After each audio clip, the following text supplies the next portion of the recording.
안녕하세요. 저 와이더 플래닛의 구교식입니다. 지금 화면이 같이 보이시죠? 네, 그럼 바로 시작을 하겠습니다. 반갑습니다.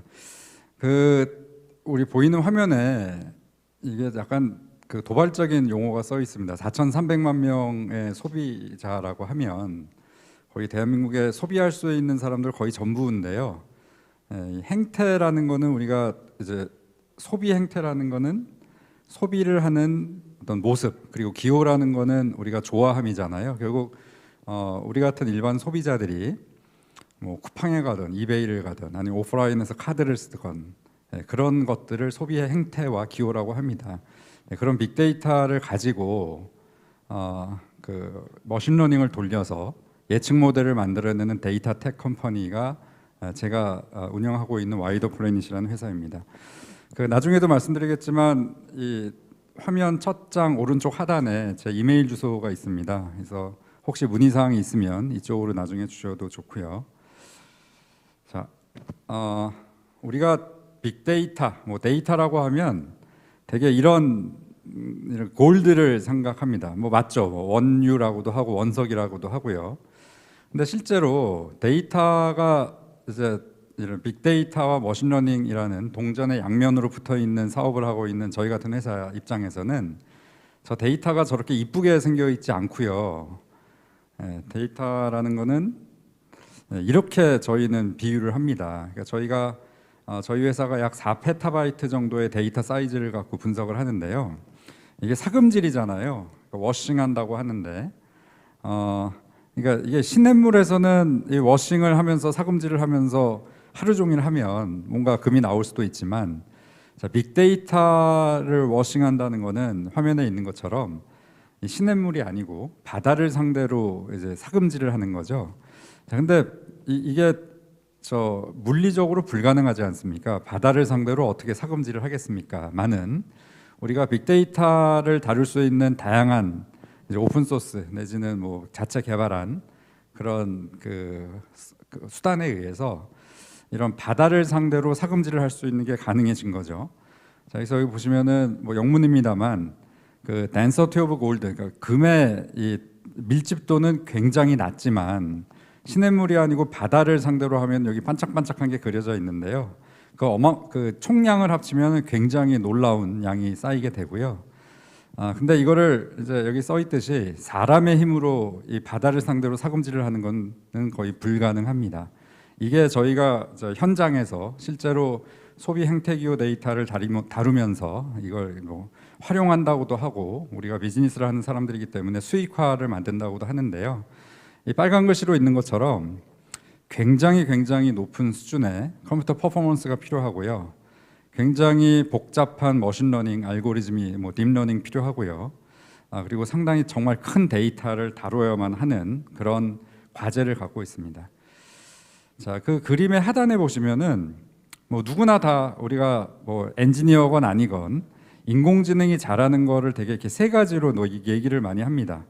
분류하는 거, 이게 뭐지? 회귀, 미래 예측하는 거, 그리고 이걸 최적화하는 거. 자, 근데 제가 맨 표지에서 말씀드렸듯이 저희가 하고 있는 회사는 소비의 행태 기호 빅데이터를 다루거든요. 그러면은 이 하단에 있는 이 인공지능이 잘하는 거를 저희 같은 소위 마케팅, 데이터 텍 쪽 필드에 있는 회사들은 이런 모델들을 만듭니다. 이 컨텐츠를 보냈을 때 이제 동그라미의 왼쪽 상단에 있는 이 컨텐츠를 보냈을 때 이 사람이 반응할 확률이 얼마나 될까? 그 왼쪽 하단에 있는 반응을 한 다음에 실제로 구매할 확률이 얼마나 될까에 대한 굉장히 고도화된 예측 모델 알고리즘을 돌리고 있고요. 자, 근데 그러자면은 소비자를 개인 비식별로 알아야 되기 때문에 오른쪽 상단에 있는 유저의 기호를 이제 분류해내는 거, 그리고 그 유저가 어떤 인구 통계학적인 데모그래픽 분류에 들어가는지를 추론해내는 것 등이 저희 회사에서 진행하고 있는 소위 빅데이터 마이닝, 딥러닝, 머신러닝의 분류입니다. 자, 이게 실제 사례인데요. 이 몇 함수가 파란색이 프리딕티드 라인이고 빨간색이 실제 라인이에요. 그래서 여기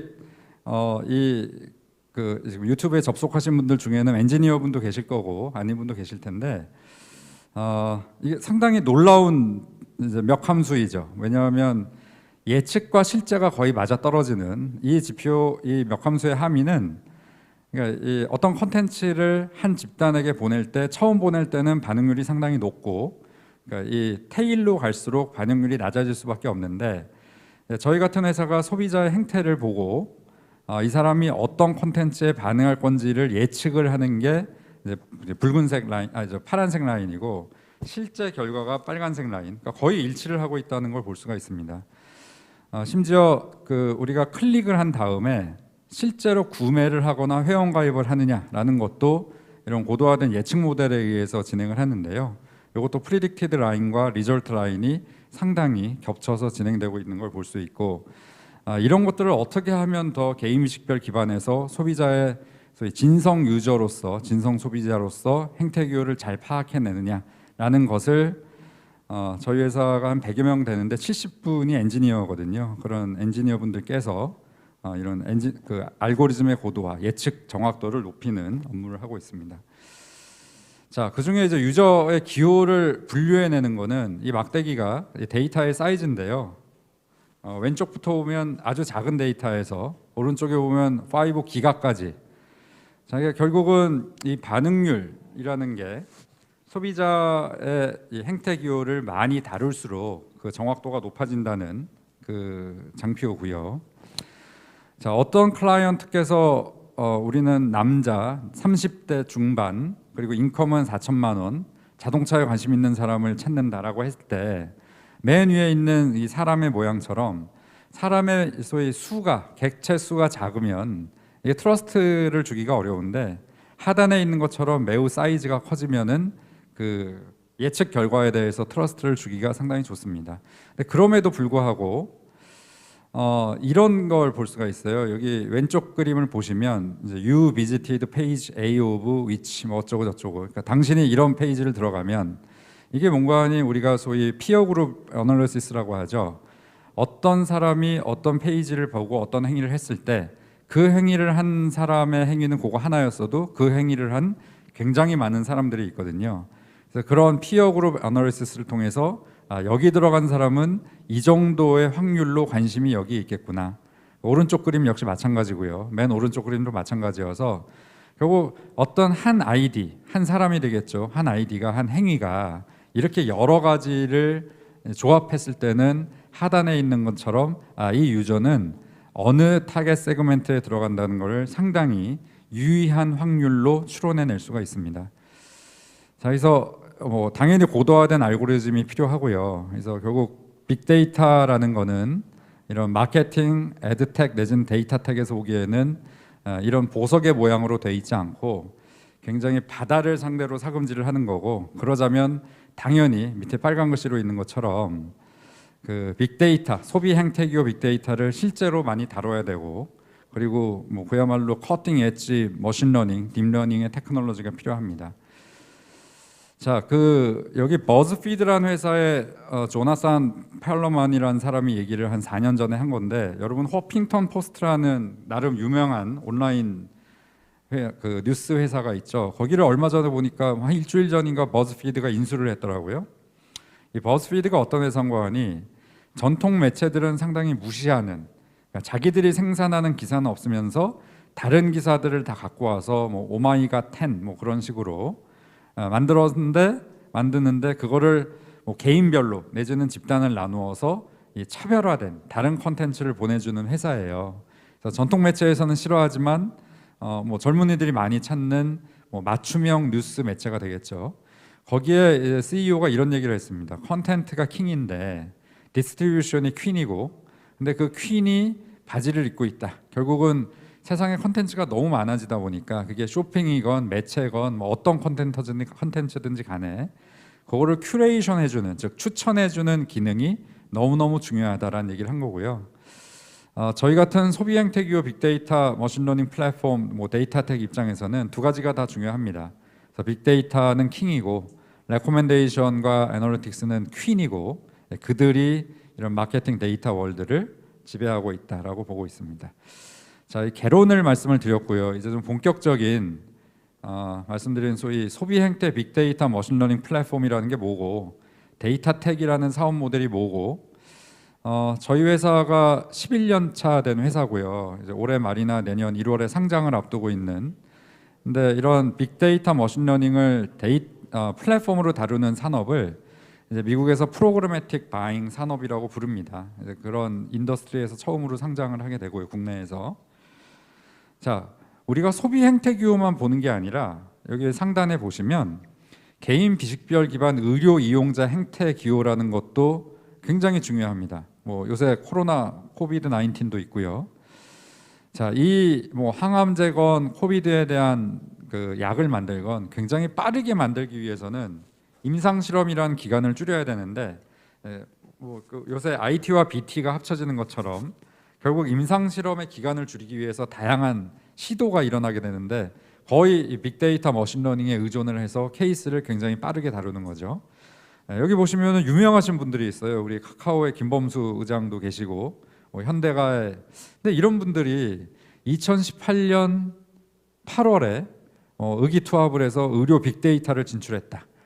이게 실제입니다. 제가 만든 기사가 아니고요.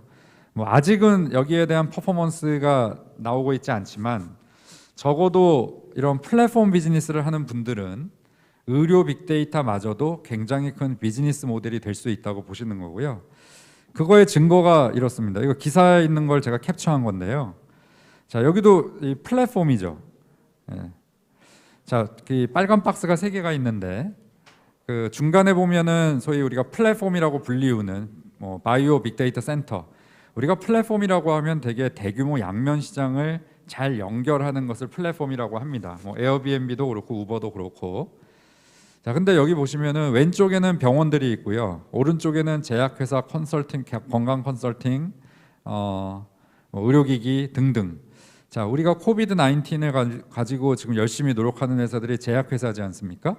제약회사들이 만약에 코비드 19에 대한 약을 만드는데 그 데이터를 그냥 사람을 갖고 임상만 한다고 하면 10년이 걸릴 거를, 예를 들어 병원에서 모이는 데이터들을 다 모으고 관련 데이터를 모아서 그걸 빅데이터 처리를 해서 빠르게 적합한 약을 만들어낼 수 있다면 얼마나 좋겠습니까? 처럼 오른쪽에 있는 제약회사들, 건강 컨설팅 회사들, 의료기기 회사들, 보험사들이 엄청나게 왼쪽에 있는 병원들이 제공하는 개인 비식별화된 소위 의료 데이터를 필요로 하거든요. 이거를 연결하는 바이오 빅데이터 센터를 만들므로 해서 하단에 있는 것처럼 처방 패턴, 임상실험 솔루션, 신약 수요 예측을 빠르게 하고 개인건강 컨설팅을 하는 것이 굉장히 큰 비즈니스가 될 거다라는 것에 착안해서 이러한 시도들이 일어나고 있습니다. 자, 그럼 이제 본격적으로 그 개인 비식별 기반의 소위 소비 행태 기호 데이터라는 게 뭐냐? 자, 누구나 이렇게 얘기하죠. 빅데이터 산업이라는 거는 동전의 양면으로 이제 붙어 있습니다. 빅데이터라는 측면이 있고 그 동전의 뒷면에는 소위 빅데이터를 가지고 이런 알고리즘을 짜는. 자, 근데 이게 재밌게도 서로가 이제 의존을 하죠. 이 데이터의 규모가 적으면은 이 소위 추천 엔진이나 알고리즘이 고도화되기가 상당히 어렵고요. 역으로 추천 엔진, 인공지능 알고리즘이 좋아지려면은 굉장히 큰 데이터를 다뤄줘야 되기 때문에 이 두 가지 플랫폼은 붙어 다닐 수밖에 없는. 근데 이제 저희가 필드에서 지난 10년 동안 이런 소비 행태 기호 빅데이터 머신러닝 데이터 텍 사업을 운영을 하면서 약 4,300만 명의 데이터. 근데 저희 같은 플랫폼들은 다 개인 비식별 데이터만 다루기 때문에 우리가 많이 아는 쿠키라든지 애드버타이징 아이디 등을 가지고 그 데이터를 추론을 합니다. 페어링을 하고. 그래서 우리가 예를 들어 PC도 쓰고 뭐 핸드폰도 쓰면은 아이디가 2개 나오는데요. PC도 쓰면은 이제 브라우저마다 아이디가 나오고, 이거를 그 소비 행태 기호를 가지고 통계적으로 유의하면은 핑거 프린팅이라는 방식을 써서 붙입니다. 근데 실제로 그게 한 사람일지 아닐지 몰라요. 근데 그거를 실제 이 현장에서 어떻게 테스트를 하는 거 아니? 그 엄청난 35억 개의 아이디를 뭐 몇백 개를 하나로 붙여보기도 하고 몇십 개를 하나로 붙여보기도 하면서 계속 컨텐츠를 보냅니다. 그래서 그 보낸 컨텐츠가 실제로 저희 그 머신러닝이 예측한 대로 예측한 그 반응률과 구매율이 나오면은 페어링이 잘 된 거고, 그게 안 되면은 바로 드랍을 하고 새로운 아이디 페어링을 해서, 즉 35억 개의 아이디, 개인 비식별 아이디를 페어링을 시키면 약 4,300만 명, 그리고 1억 개 이상의 디바이스, 데이터 사이즈는 약 4페타바이트, 하루에 250 테라바이트를 처리해내는 정도가 그래도 국내에서 이런 빅데이터 플랫폼으로서 퍼포먼스를 내고 있는 저희 회사가 갖고 있는 피처가 되고요. 자, 그래서 결국 많은 회사들이 빅데이터 머신러닝 얘기를 하는데, 이제 오늘 우리가 나눌 얘기는, 자, 이 빅데이터를 실제로 우리가 뭐 유틸라이징 한다, 아니면 우리가 비즈니스 월드에 있기 때문에 머니타이징을 한다. 자, 그럼 어떤 회사가 이 빅데이터를 가지고 활용을 잘하고 소위 수익화를 만드느냐가, 그리고 두 개의 플랫폼인 빅데이터와 머신러닝으로 이제 궁극적으로 조합이 되는 거고, 결국 그 빅데이터가 많으려면은 머신러닝 예측 모델이 뛰어나야 되고, 예측 모델이 뛰어나려면은 소비 행태 기업 빅데이터가 많아야 되는 그런 일종의 그 필연적인 조합을 풀어내야만, 그러니까 결국 이게 굉장히 호락호락하게 이 예측 모델을 만들어서 시장에 갖고 나가서는 좀 서바이브하기가 쉽지 않은 그런 사업이라고 볼 수가 있습니다. 자, 말씀드린 것처럼 중간에 빅데이터 머신러닝이라는 뭐 우리가 아주 좋아하는 화두가 있습니다. 그걸 가지고 왼쪽 상단에 보시면 마치 꽃 모양처럼 생겼는데요. 미디어 콘텐츠에서 저런 빅데이터 머신러닝을 쓰는 뭐 굉장히 큰 회사들이 있어요. 넷플릭스, 유튜브, 페이스북. 자, 우리가 유튜브를 그냥 심심할 때 들어가서 이렇게 손가락으로 태핑을 할 때마다 콘텐츠가 리프레시 업 되는데, 옆에 있는 친구의 거랑 제게 다르죠. 뭐 페이스북 마찬가지고, 뭐 바이브라고라는 최근에 상장한 다운소프트죠. 그런 회사 소셜 감성 분석, 이커머스 하단에 오른쪽에 뭐 티맵 아니면 현대자동차, 그런 데들이 다 빅데이터 머신러닝이라는 플랫폼을 사용하고 있습니다. 뭐 정확히는 플랫폼이라기보다는 그런 기술을 쓰는데, 이제 오늘 우리가 얘기할 거는 저희 회사는 이 빅데이터 머신러닝을 쓰는데 그 산업 분야가 소비 행태 기호라는 거예요. 그래서 뭐 사람은 먹고 마시고 놀고 공부하고 여행하는 모든 소비 행태를 하지 않습니까? 그래서 그 소비 행태를 가지고 빅데이터에 기반해서 소비자에게 가장 적합한 콘텐츠를 추천하는 인공지능 플랫폼 서비스를 운영하고 있고요. 그렇게 해서 소비 행태 기호 데이터를 계속 실시간으로 상시간 쌓다 보니, 우리 뭐 현 정부에서도 얘기하는 소비 행동 기호에 있어 행태 기호에 있어서 빅데이터 댐이라는 화두가 실제로 발현되고 있는 상황입니다. 자, 저희가 이제 빅데이터 머신러닝을 가지고 현재 하고 있는 사업인 애드버타이징 텍, 광고 텍이죠. 테크, 마케팅 텍이라는 거는 여기 젊은 분들은 관심 있을지도 모르겠는데요. 자, 왼쪽에 있는 퍼스트 제너레이션이 뭐 이런 겁니다. 예를 들어 우리가 10년 전, 뭐 5년 전도 마찬가지인데, 네이버에 들어가서 친구랑 옆에 앉아서 커피 마시다가 네이버에 들어가서 초기 화면을 키면은 기사나 광고나 모든 콘텐츠가 동일했던 적이 있어요. 자, 근데 이 세컨드 제너레이션 오른쪽으로 가면 이게 검색 광고라는 거죠. 지금 페이스북, 구글, 네이버가 아무리 뛰어난 미래 신사업을 한다고 해도 프로핏의 70% 이상이 나오는 곳이 바로 이런 검색 광고입니다. 그래서 검색 광고라는 게 너무 재밌게도 그 소비자의 소비 행태를 이제 자기가 자의적으로 집어넣는 거죠.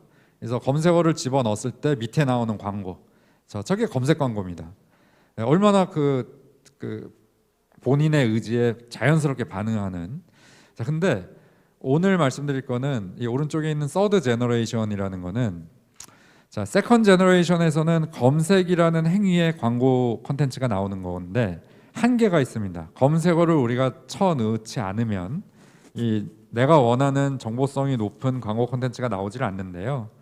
이 서드 제너레이션이라는 거는 우리 같은 유저가 검색을 했거나 아니면 네이버에서 어떤 사이트를 봤거나 유튜브를 들어갔거나 페이스북에서 뭘 봤거나 쿠팡에 들어가서 뭘 카트에 담았거나 하는 행위들, 혹은 오프라인에서 우리가 신용카드를 쓰는 행위들을 다 개인 미식별로 모읍니다. 앞에서 설명드린 것처럼 모아서 이 사람에게 지금 어떤 콘텐츠를 보냈을 때 가장 반응하고 구매할 확률이 높다는 것을 추론해서 콘텐츠를 보내요. 자, 그래서 퍼스트 제너레이션 맨 왼쪽 그림에서는 이 광고 마케팅의 컨텐츠가 굉장히 브로드할 수밖에 없습니다. 그 개인의 소비 행태 기호를 모르기 때문에. 근데 오른쪽에 서드 제너레이션, 소위 프로그래매틱 바잉이라고 불리우는 현재의 이 마케팅, 뭐 글로벌하게 동일한데 광고 생태계에서는 점점 광고의 내용이 프로덕트 쪽으로 이제 디테일하게 들어갑니다. 즉 광고를 보고 구매까지 연계되게 되는 그런 식으로 이제 소위 애드버타이징 마케팅 월드가 진화하고 있는 거죠.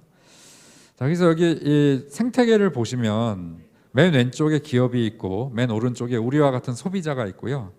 그 오른쪽에서 왼쪽을 한 칸을 보시면은 이제 다양한 매체들이 있습니다. 우리 같은 소비자들은 다 매체를 통해서 뭐 페이지 뷰를 만들어내고 검색을 하고 컨텐츠를 소비하지 않습니까?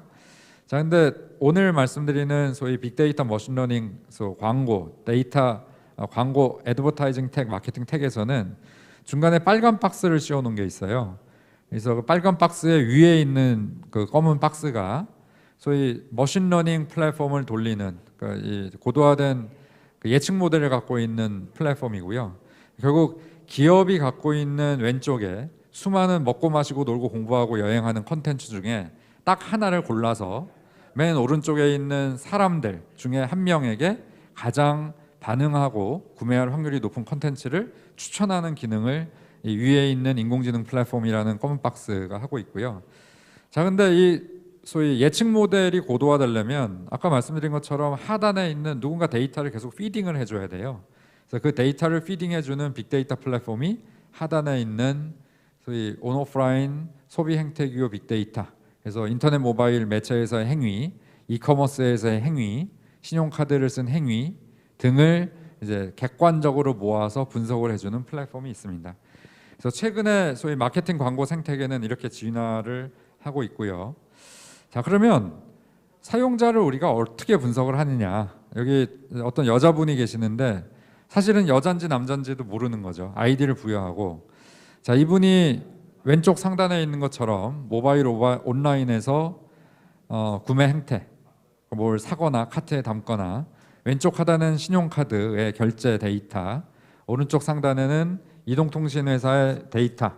예를 들어 여기 있는 워크인 콜인이라는 거는 우리가 가령 남양주의 스타필드에 가서 나이키 매장에 들어가서 이 와이파이가 걸리면 그 매장에 워크인, 그러니까 걸어 들어갔다는 거고, 콜1인이라는 거는 피자헛의 1588 뭐 그런 데이터를 가져가서 이 사람의 행태 기호가 어떻다는 거 판단을 하고요. 자, 오른쪽 하단에 온오프라인 유통에서의 온오프라인 구매 행태 데이터를 다 조합을 합니다. 그래서 이 조합이 되지 않으면 한 사람이 사람으로서 먹고 마시고 놀고 공부하는 행태가 파편화되기 시작을 하는데, 얘를 어떻게 조합을 잘 하느냐에 따라서 이 사람의 전반적인 소비 행태 기호를 꺼내낼 수가 있는.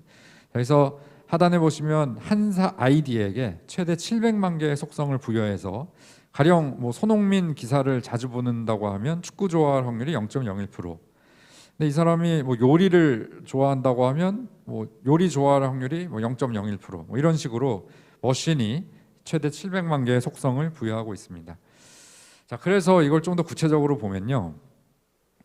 자, 이 그래프가 뭔가 하니 이게 기적외선 체온계예요. 특정 브랜드에. 기적외선 체온계가 올해 1월 1일부터 7월까지 몇 개가 팔려 나가고 있고 가격이 얼마나 변화하고 있는지를 저희 같은 플랫폼이 보고 있습니다. 자, 그래서 이게 단편적으로 보면 뭐 별거 아닐 수도 있는데, 그 다음 장은 이제 뭐 전자회사의 이제 스마트 TV가 뭐 지난 1년 동안 몇 개가 얼마나 팔려 나가는지를 적어도 온라인 디지털에서 나오는 행위들은 다 아는 거죠. 자, 여기에서의 힘은 만약에 어떤 사람이 앞에 보셨던 이 귀적외선 체온기도 사고 이 스마트 TV도 산다라고 하는 거는 사람이니까 먹고 마시고 놀고 공부하고를 다 하는데, 저희 같은 플랫폼 회사가 아이디를 저희가 난수로 부여하고 이 아이디가 어떤 소비 행태를 하는지를 실제로 다 쌓고 있는 거죠. 자, 이걸 가지고 다양한 그 데이터 태그로서의 사업을 진행할 수가 있습니다. 그건 좀 뒤에 말씀을 드릴 거고요. 자, 그래서 데이터를 어디서 끌고 오는 거 아니, 왼쪽에 보시면은 우리 같은 소비자 이용자들이 소위 매체라고 불리우는 앱과 웹에서의 행위, 그 오른쪽에 보시면은 그 소위 뭐 쿠팡을 위시해서 뭐 GS 샵이건 뭐 키움 증권이건 뭐 이런 데서 들어가서 하는 행위.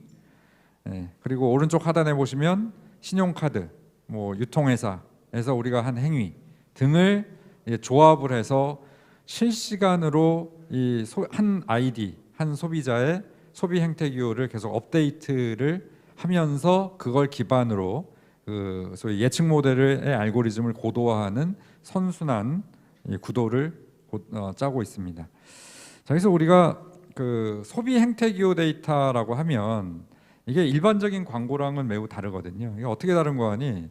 자, 여기 그 유튜브에 조인하신 분이 예를 들어 어떤 분이 어저께 나이키 운동화 하나를 뭐 사셨다라고 가정을 하면 그분이 절대 예를 들어 어젯밤 꿈에 돌아가신 증조 할머니께서 나이키 운동화 사라고 해서 사진 않으세요. 거의 대개는 뭐 친구 광고를 받거나 친구가 신고 있던 걸 받거나 아니면 뭐 저 TV를 보다가 등등. 자, 그래서 사람의 구매 행위라는 거는 이 퍼넬의 위에 있는 것처럼 뭔가 인지를 하고 어웨어를 하고 컨시더를 한 다음에 이제 찾아보고 그 다음에 카트에 담는 등의 인게이지를 하고 구매를 하는 이런 퍼넬의 방식이 될 수밖에 없습니다.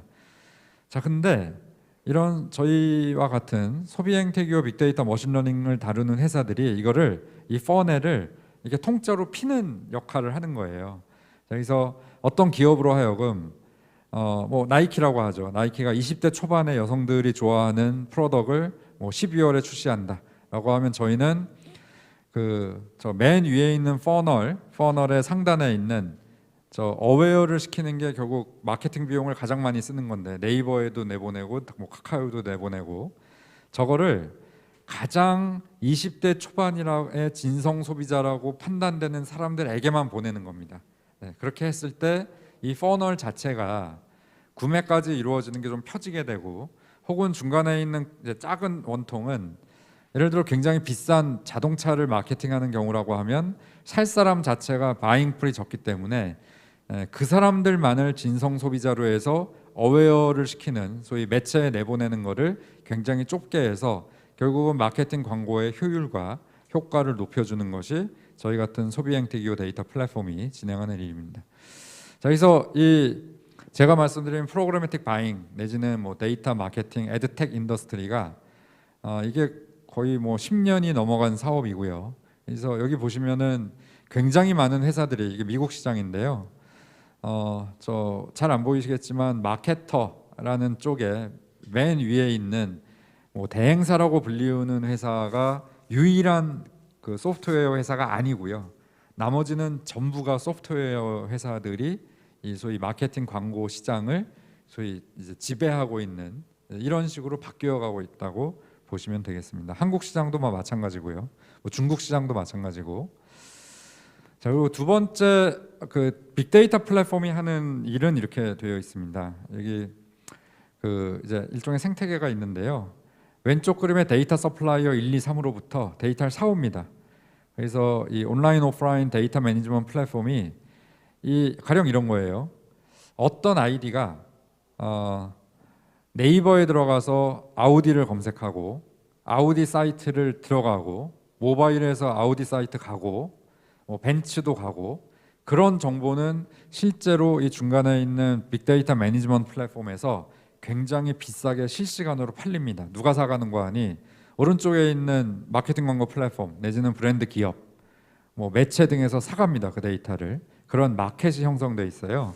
그래서 결국은 다양한 소비자들의 행태를 사람이 먹고 마시고 놀고 공부하고 다 하는데 이 데이터 매니지먼트 플랫폼은 이 사람이 지금 현재 아우디에 관심이 있다, 자동차에 관심이 있다, 뭐 세제에 관심이 있다라는 소비의 관심사를 추려내는 역할을 하는 것이 이 빅데이터 매니지먼트 플랫폼의 역할입니다.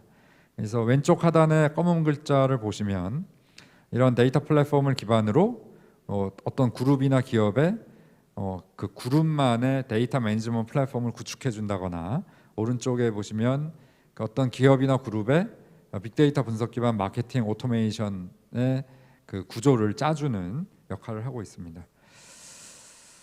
자, 그래서 이제 실제로 한번 이게 어떻게 돌아가는지를 보면, 자, 그 여기 아름다우신 우리 사회를 봐주시는 분이 저 오른쪽에, 맨 오른쪽에 그림에 보시면은 그 TV랑 모바일 폰 그림이 있잖아요. 그래서 여기 사회를 봐주시는 분이 오늘 아침에 7시에 일어나셔서 모바일 폰을 탁 켜셔서 매경을 들어가시면, 자, 이제 왼쪽으로 점점 가는 거예요. 매경의 기사에 소위 광고 인벤토리라는 게 있습니다. 자, 예전에는 우리 대한민국에 모든 사람들이 아침 7시에 똑같이 일어나서 7시 1분에 똑같이 매경의 모바일 앱을 키면, 그리고 똑같은 기사를 보면 저 광고 인벤토리에 똑같은 내용이 떴어요. 근데 지금은 어떻게 뜨는 거 하니, 자, 저 광고 인벤토리가 생기면 이제 왼쪽으로 가보면 애드 익스체인지라는 걸 통해서 그 매경의 기사의 광고 영역에 뒤에 이런 아이디가 떴으니까 그 애드 익스체인지 왼쪽에 있는 그 추천 엔진들에게 콜을 보냅니다. 이 아이디에 대해서 이 플랫폼들이 각자가 생각하는 이 아이디의 밸류를 가지고 컨텐츠를 갖고 비딩을 들어갑니다. 마치 주식시장에서 계약이 체결되는 것처럼. 자, 보면 DSP들은 왼쪽에 있는 자기 클라이언트의 컨텐츠를 가지고 저 우리 아나운서님의 그 아이디 실제 누군지 모르지만 매경을 켰을 때 저 광고 영역에 어떤 컨텐츠를 낼지를 수십억 건의 비딩이 일어나면서 체결이 돼요. 가령 예를 들어 DSP 1번이라는 거는 저 사람의 행태를, 우리 아나운서님의 행태를 봤을 때 맨 밑에 빨간 걸로 DMP라고 써 있죠. 자, 어떤 회사든지 간에 위에 있는 DSP들은 이 평소에 이 아나운서 분께서 어떤 검색을 했고, 어떤 사이트에 방문을 했고, 어떤 기사를 주로 보시고, 쿠팡 가서 뭐 하셨고, 그런 거를 알고 있습니다. 알고 있다가, 근데 DSP 1번은 이 아나운서님의 소위 뭐 사람에게 가치를 매길 수는 없지만 소비라는 행태에서의 관심의 가치를 매겨요. 돈으로. 그래서 저 아나운서님이 매경의 기사를 볼 때 그 광고 인벤토리에 예를 들어 280원에 그 클릭당 280원이라고 해서 나이키 광고를 보냅니다. 컨텐츠를. 왜냐하면 DSP 1번은 아나운서님께서 먹고 마시고 놀고 공부하고 다 하시는데 운동에 관심이 있다고 판단을 한 거고, DSP 2번은 예를 들어 세이브 더 칠드런을 저 영역에 281원에 보내면은 그게 기계적으로 281원이 체결이 돼요. 자, 근데 아나운서님께서 우리 운동에 더 관심이 많으셔서 그 세이브 더 칠드런의 컨텐츠가 저 아나운서님을 쫓아다니기 시작하면 아나운서님께서 매경을 가시던 한경을 가시던 뭐 어디를 가든지 간에 소위 쫓아다니는 광고 컨텐츠가 되는데, 거기에 대해서 DSP 2번이 예상한 대로 예측 모델을 갖고 예측한 대로 반응이나 구매를 하지 않으면은 DSP 2번은 계속 돈을 이제 루즈하게 됩니다. 저 매체의 영역을 썼기 때문에 매체에는 계속 페이를 하는데 반응을 하지 않았기 때문에 클라이언트한테는 반응당 과금을 못 하게 되는 거죠. 그래서 비딩가를 기계가 낮추게 되면 리얼타임 비딩으로 DSP 1번에 280원의 나이키 컨텐츠가 바로 이어서 나가게 되는 그런 형태로 이 소위 애드버타이징 테크, 마케팅 테크가 진화를 하고 있고요. 이런 식입니다. 이 아나운서님께서 저 왼쪽에 사람이라고 하면 검색한 거, 예를 들어 뭐 11번가 들어가신 거, 카드 쓰신 거, 위치 정보를 이런 애드버타이징 아이디나 쿠키를 가지고 오른쪽에 보시면 단어 300만 개, 400만 개로 이제 브레이크다운을 시키는 거죠. 자, 저기 보시면 냉장고, 보험, 가죽, 롱부츠 등의 단어는 소비의 행태기호 단어이기도 하지만 저거를 다루는 수많은 회사들이 있어요. 그 회사들이 이 사람을 타겟으로 해서 이 아이디에게 서로 컨텐츠를 보내기 위해서 경쟁을 하는, 그렇게 돼서 결국 매칭이 되는 컨텐츠가 우리 아나운서님을 어떤 모바일 PC에서 행위를 그 페이지 뷰를 만드실 때도 그 컨텐츠가 쫓아가게 되는 형태가 됩니다. 자, 좀 중요하지 않은 건 넘어가고 주로 기술적인 것 좀 설명을 드릴게요. 자, 이 화살표의 오른쪽에 보시면은 자, 유저 데이터와 애드버타이저 데이터가 있어요. 그리고 맨 왼쪽에 보시면은 컨버전 구매라는 게 있습니다. 즉, 맨 오른쪽에 소비자의 소비 행태 기호 데이터와 클라이언트, 그러니까 광고주가 갖고 있는, 기업이 갖고 있는 데이터를 잘 조합을 해서 맨 왼쪽에 있는 구매까지 이루어지게 하는 기술이 소위 소비 행태교의 빅데이터 머신러닝 기술인데, 그 중에 이제 프로그래매틱 바잉 엔진이라고 1, 2, 3, 4번이 있고 타겟 유저라고 해서 5, 6 그리고 그 7, 8번이 있는데, 그 프로그래매틱 바잉 엔진이라는 기술이 왼쪽 박스에 보시면 제가 모두에 말씀드렸던 다 예측 모델들입니다. 자, 이 사람에게 이 컨텐츠를 보냈을 때 반응할 예측, 2번은 구매할 예측, 이 사람을 어떻게 하면은 좀 더 싸게 살 수 있을까, 적정한 가격에, 그게 리얼타임 비딩 엔진이고, 오른쪽에 보시면 이 사용자의 행태교를 이제 분류를 해줘야 되기 때문에 유저 인터레스트 클래시피케이션, 이 아나운서 분께서 PC와 모바일을 왔다 갔다 하시거나 모바일 앱과 웹을 왔다 갔다 하시면 그걸 한 아이디로 인지하는 크로스 디바이스 타겟팅, 어떤 기사를 보셨는지 웹 크롤링, 그리고 형태소 분석을 해야 되기 때문에 내추럴 랭귀지 프로세스 등을 주요한 기술로 갖고 있습니다. 빅데이터 플랫폼이 있고요. 그리고 오토베이스의 데이터 매니지먼트 플랫폼에 약 10가지의 주요한 기술들이 탑재되게 되고요. 자, 그래서 결국 이런 프로세스를 도는 거죠. 어떤 사람이 왼쪽에 그림에 보이시죠? 사람이 나오면, 자, 그 사람을 이제 100ms이니까 눈 깜짝할 사이에 사용자를 식별하고, 2번으로 오른쪽에 보시면은 어떤 컨텐츠를 보냈을 때 가장 반응하고 구매할 확률이 높을까를 연산하고, 그 하단에 3번을 보시면은, 자, 이 사람이 예를 들어 뭐 우리 아나운서 분께서 제주도 출신이셔서 제주일보도 가시고 네이버도 가시면은 저희 같은 머신이 판단을 해요. 네이버에 가면 같은 사람인데도 굉장히 이 광고 콘텐츠를 내보내기에 비싼 분이 되고요. 제주일보 앱 같은 경우는 당연히 좋은 매체인데 네이버보다는 이 매체 비용이 상당히 쌉니다. 매체의 밸류가. 그래서 가장 적정한 가격을 치를 수 있는 리얼타임 비딩으로 그렇게 해서 소비자를 컨택하게 되고, 맨 마지막으로 가장 구매할 확률이 높은 컨텐츠를 이제 그 크리에이티브를 렌더링해서 저기 보이는 저런 형태로 내보내서 결국 광고 컨텐츠, 마케팅 컨텐츠가 저런 식으로 한 턴을 돌아야만 우리에게 도달이 되는 프로세스라고 보시면 되겠어요. 자, 다 머신러닝입니다. 뭐 굉장히 라지 스케일의 하이 퍼포먼스 머신러닝 기법을 쓰고 있고요. 이 소비자의 행태기호를 이해하는 것도 다 머신러닝을 씁니다. 그래서 그 저희 회사의 엔지니어분들이 굉장히 도전적으로 좋아하시는 가장 큰 이유는 소비 행태기호 데이터인데 바이어스가 없는 그런 데이터를 실제로 핸들링을 해서 알고리즘을 고쳐서 예측 모델의 정확도를 높이는 그 자체가 굉장히 챌린징한 업무이고요. 클릭 프리딕션은 아까 보셨던 것처럼 저희도 과거에는 이렇게 굉장히 예측과 실제가 뭐 따로 노는, 근데 현재는 예측과 실제가 거의 붙어 다니는 그 정도로 예측 모델의 알고리즘이 좋아졌습니다. 이 데이터에 대한 거는 이게 자료가 공유되는지 안 되는지 모르겠는데 이건 시간상 읽어보셔도 될 것 같아서 데이터 플랫폼에 대한 건 좀 넘어가고요. 가령 요건 설명을 드리면, 자, 이거를 이제 모 그룹이라고 하죠. 뭐 대한민국의 모 그룹. 자, 계열사들이 있습니다. 계열사 1, 2, 3번이 있고, 자, 계열사 중에 예를 들어 뭐 전자회사 TV 냉장고를 갖고 있는 회사면 저 왼쪽에 그림이 보시면은 TV와 모바일 폰 그림이 있어요. IoT 기기죠.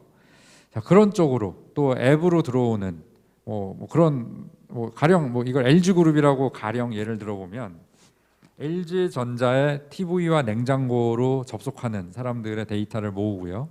개인 비식별로 LG 생활건강의 앱에 들어온 사람의 데이터를 모으고 LG U+의 그 앱에 들어온 사람들의 데이터와 행태교 데이터를 모읍니다.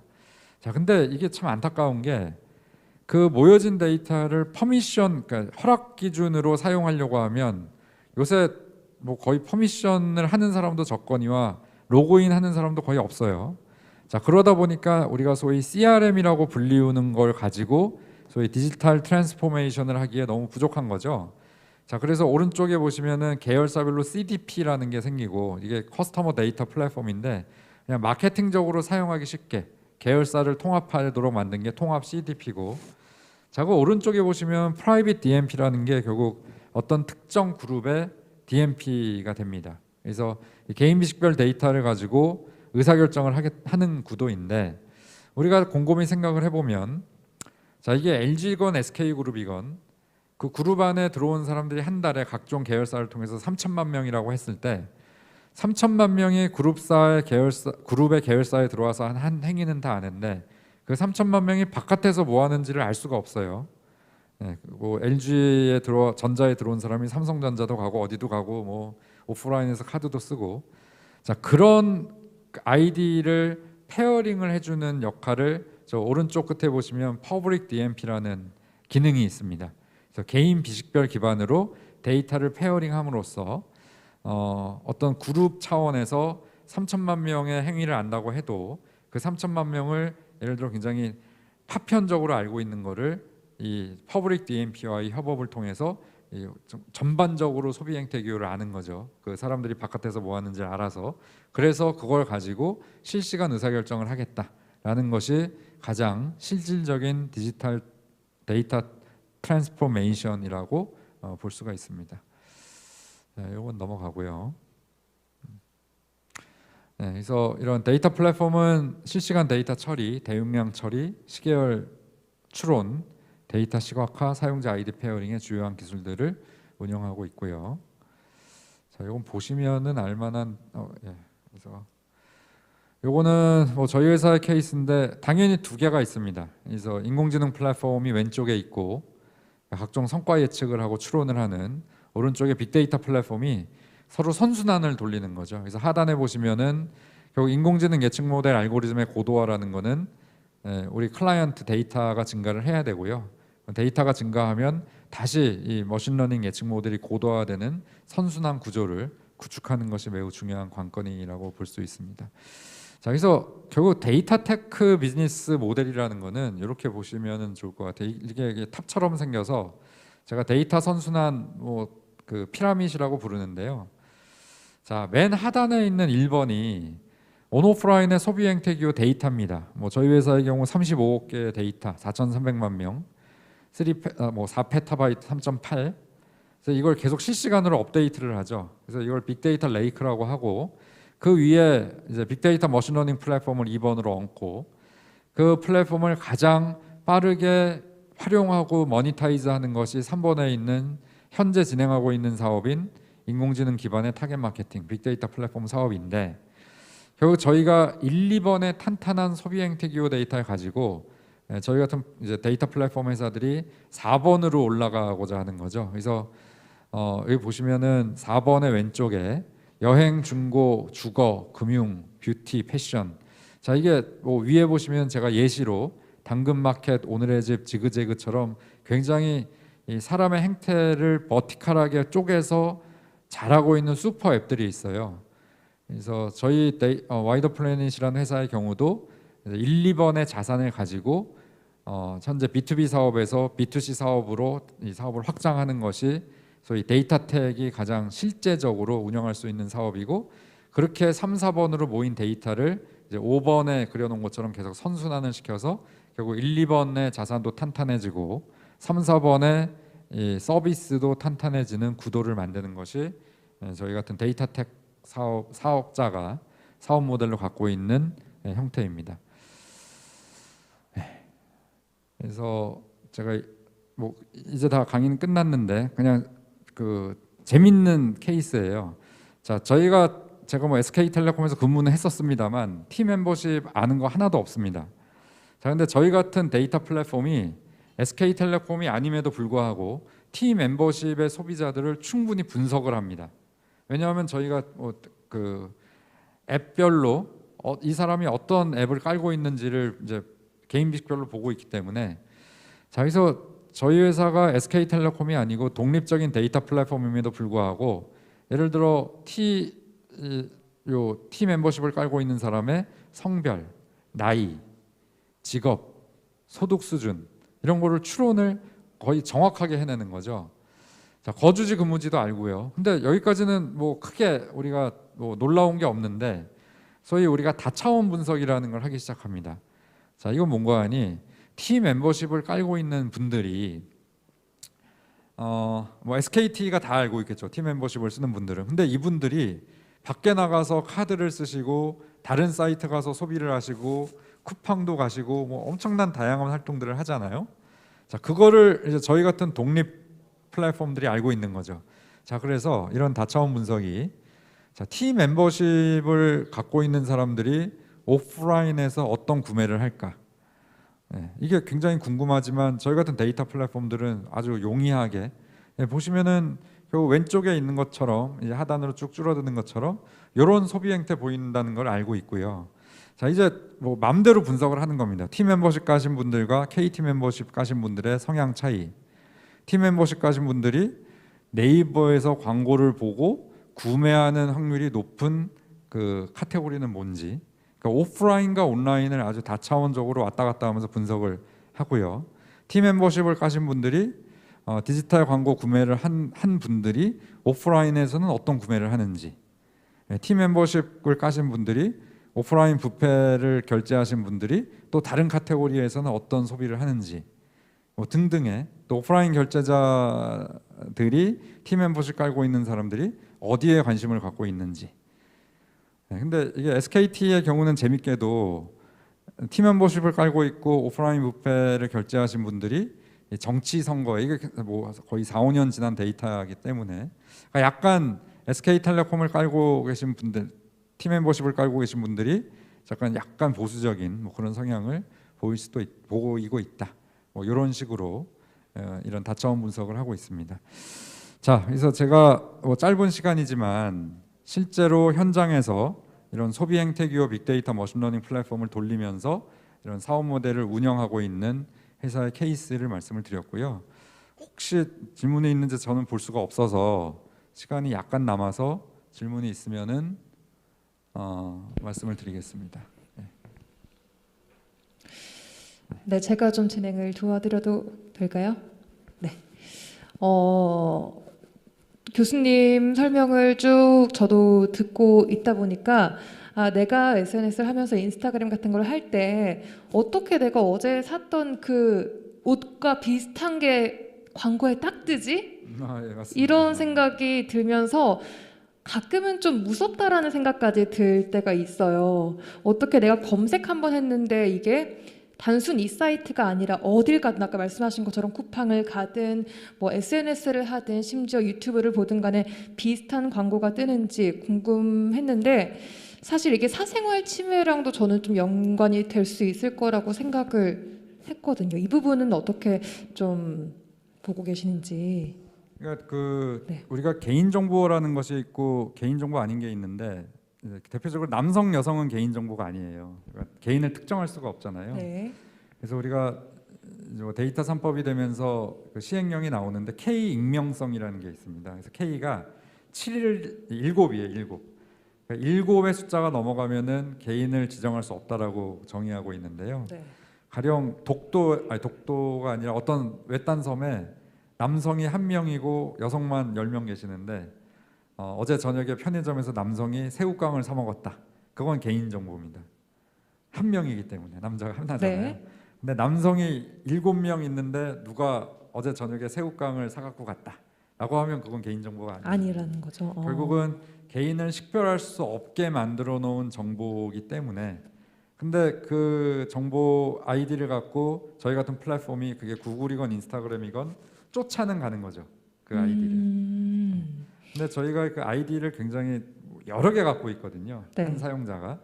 그래서 결론은 뭐 쉽게 말씀드리면 함량이 떨어지는 데이터를 누가 더 많이 모아서 그러니까 재미있자고 말씀드리면 똥을 많이 모아서 금을 만들 수 있는 기술적인 기반이 중요합니다. 그러니까 누가 더 데이터를 많이 모아서 정확한 예측 모델을 가지고 이 소비자가 어떤 관심사에 있는지를 정확히 예측해내는 기술적인 파워가 굉장히 중요하죠.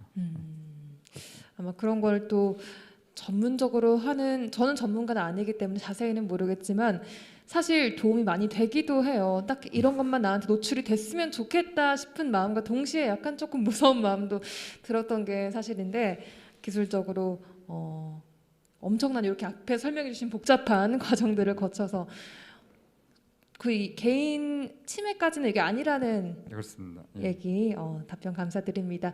추가적인 질문 사항 같은 경우에는 저희가 그 토크 콘서트에서 들어왔던 질문 또 전반적으로 살펴볼 거니까요. 그때 또 뵙도록 네, 하겠습니다.